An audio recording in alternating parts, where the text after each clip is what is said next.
Each year, more than 10 million cases of identity theft are reported across the U.S., and Bob Owens is one of them, a resident of East Syracuse and a victim of identity theft. Bob works as a vice president of a communications firm, and this past Christmas, he had a close call with someone getting their hands on his debit card information and going on a shopping spree. I just checked my account and noticed there was, probably a couple $1,000s missing from my account. So I went on and contacted the bank and had them look into it, and they determined that I had been shopping in Canada. But his debit card was. Studies show that credit card transactions have gone up 22% in the last year, and it could have something to do with new relaxed credit card policies. Concern was, since it wasn't a credit transaction, it was actually money out of my account. What happens with my money? As consumers, we have to ask ourselves, is this part of a much larger issue of compromising our personal safety for convenience? And as consumers, what can we do to protect the valuable information that we have stored on here? Fortunately, there is no perfect security. I mean, if I want to make this computer perfectly secure, the only way I can do is provide the air gap, which means just cut off the network. Then what about my productivity?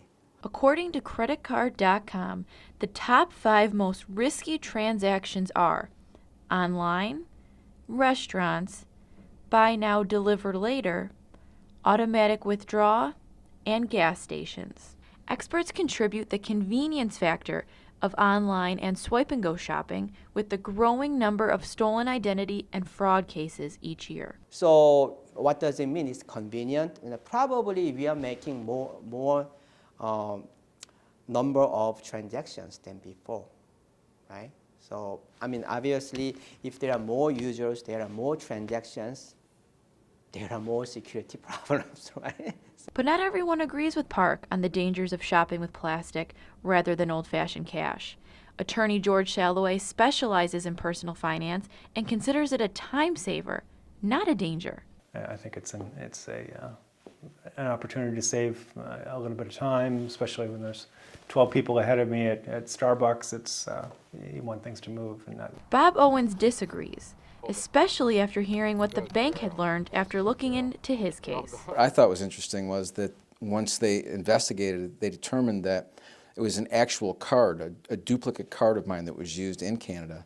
So whoever stole my identification also made a copy of the card and used that card for transactions. So. For Bob, saving 5 minutes at the checkout is not worth the additional risk, especially when credit card companies only seem to be focused on making money. They asked you if you are the actual owner of that credit card, or if your credit card is still valid.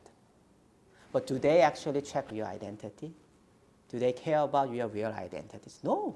It's panic. I mean, again, because it was a debit card, it's somebody in one of your accounts draining your account. Despite the risks, it seems American consumers are still willing to take that chance when it comes to using their beloved plastic. Christy Witt, NCC News.